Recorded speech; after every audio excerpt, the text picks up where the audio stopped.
Abu, हजुर come here means के हो come here means नेपालीमा आइज न प्लिज हो हो अनि जाऊ means तिमी ए go means go means तिमी जाऊ अनि eat your rice भन्यो भने तिमी खाऊ तिम्रो खानेकुरा कि माम तिम्रो माम खाऊ अनि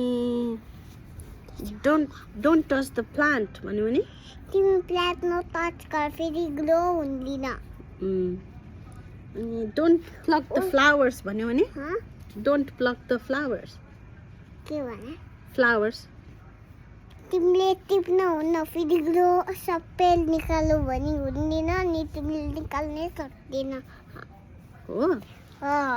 अनि walk भनेको walk means अँ हिँड run means भाग अनि don't run भन्यो भने तिमी नभाग भाग्ने हो कि दौडिने हो भाग्नु होइन भाग्ने होइन अनि उही, कपाल कोर भन्यो भने तिमी कपाल कोर अनि के भन्यो हजुर कम यो हेयर ए भनेर कम your hair भन्यो भने कपाल कोर brush your teeth भन्यो भने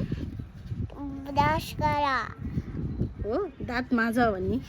दाँत माझ अनि wash your hand means के हो नेपालीमा हात धो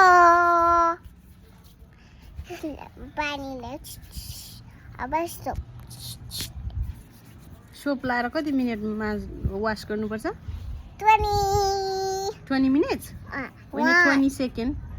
20 seconds 1 2 3 4 5 6